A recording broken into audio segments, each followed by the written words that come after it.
Mu mateka y'isi hari imijyi yagiye isenyuka bikomeye igasigara mu mitwe y'abantu nk'ikimenyetso cy'amateka akomeye y'intambara, ibiza cyangwa indi mivurungano. Vuba aha inkongi y'umuriro yibasiye umujyi wa Los Angeles muri Leta Zunze za Amerika yongeye kwerekana ukuntu ibiza bishobora guhindura ubuzima bw'abantu mu buryo bukomeye. Nubwo Los Angeles itarashira burundu, ibyabayeho bitwibutsa imijyi yagiye icika intege cyangwa se igasenyuka burundu mu bihe byashize. Tugiye kurebera hamwe icyo amateka atwibutsa ku mijyi 10 yagiye isenyuka ndetse ikibagirana burundu biturutse ku nkongi y'umuriro cyangwa se intambara. Ku mwanya wa 10 turasanga umujyi wa Pompeii aha ni mu Butaliyani. Mu mwaka wa 79 nyuma ya Yesu, ikirunga cya Vesuvius cyararutse gifata umujyi wa Pompeii. Uyu mujyi warutuwe n'abantu barenga 20,000 wahise uhinduka amatongo mu masaha make. Abantu benshi barapfa mu buryo butunguranye. Ivu ry'ikirunga ryahise ritwikira uyu mujyi imyaka irenga 500 mbere yuko abashakashatsi bawusubiramo usigara ari icyitegererezo cy'amateka ya kera. Ku mwanya wa 9 turahasanga umujyi wa Hiroshima ndetse na Nagasaki. Aha ni mu Buyapani. Mu ntambara ya kabiri y'isi mu mwaka wa 1945, Leta Zunze za Amerika yarashe ibisasu bya kirimbuzi kuri iyi mijyi yombi. Ibisasu byahitanye abantu barenga 200,000 iminsi ya mbere gusa, byangiza imijyi yose. Uyu munsi Hiroshima na Nagasaki ni ikimenyetso gikomeye cy'ingorane zituruka ku ntambara z'ibisasu bya kirimbuzi. Carthage aha ni muri Tunisia y'uyu munsi. Carthage wari umujyi ukomeye mu gace ka Afurika y'Amajyaruguru, ariko mu mwaka wa 146 mbere ya Yesu yibasiwe n'Abaroma mu ntambara ya gatatu ya Punique. Abaturage benshi barishwe, abandi bajyanwa bunyago i Roma. Umujyi wose urasenywa. Nyuma Carthage yaje kongera kubakwa ariko niyongera kugera ku rwego yariho mbere.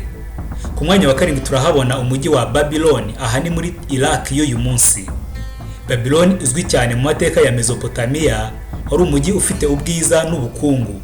Mu kinyejana cya 6 mbere ya Yesu wahuye n'uruva gusenya rw'intambara z'urudaca, utangira kugenda usenyuka buhoro buhoro. Nubwo ibisigara amatongo byawo bikiriho, icyubahiro cyawo cyarayoyotse. Ku mwanya wa 6 turahabona Troy aha ni muri Turukiya.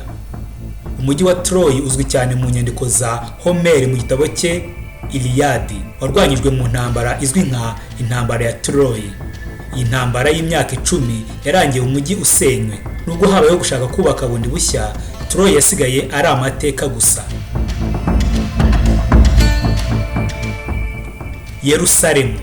Yerusalemu umujyi mutagatifu mu bihugu byinshi, wagiye usenywa inshuro nyinshi mu mateka. Mu mwaka wa 70 nyuma ya Yesu, Abaroma barawusenye mu buryo bukomeye cyane. Muri za crusade za nyuma yaho, Yerusalemu yakomeje kwibasirwa kugeza ubwo yahungabanyijwe bikomeye. Byayigizeho ingaruka zikomeye kugeza na n'uyu munsi. Aleppo muri Syria. Aleppo ni umwe mu mijyi ya kera cyane ku isi, ariko mu ntambara ya Syria yatangiye mu mwaka wa 2010 wahindutse amatongo. Ibikorwa remezo byarangiritse, ibikorwa by'ubucuruzi birahagarara kandi abaturage benshi barahunga. Aleppo ni ikimenyetso cy'ingaruka z'intambara uyu munsi. Ku mwanya wa 3 turasanga Dresden aha ni mu Budage. Mu mwaka wa 1945 mu ntambara ya kabiri y'isi, umujyi wa Dresden wibasiwe n'ibitero by'indege z'abarwanyi.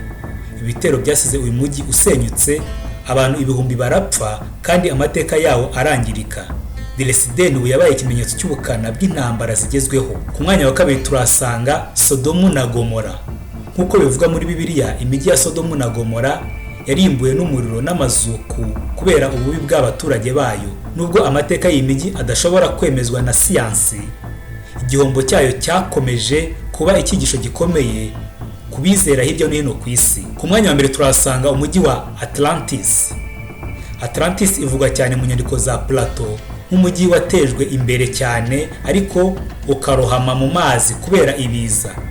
Nubwo nta gihamya yuko uyu mujyi wabayeho, umugani wawo ukomeza kuba icyitegererezo gikomeye ku buvumbuzi ndetse no mu buvanganzo. Iyi mijyi yose itwereka uburyo intambara, ibiza cyangwa amakimbirane bishobora guhindura ubuzima n'amateka by'abantu. Nubwo hari aho abantu bagerageje kubaka bundi bushya, ahandi hasigaye ari ibyanya ndangamateka. Amateka yaho adufasha gusobanukirwa neza ingaruka z'ibikorwa bya muntu ku isi n'abayituye. Ndagushimiye cyane, komeza gukurikirana ibiganiro byacu ukande subscribe kuri Muhabura News Updates.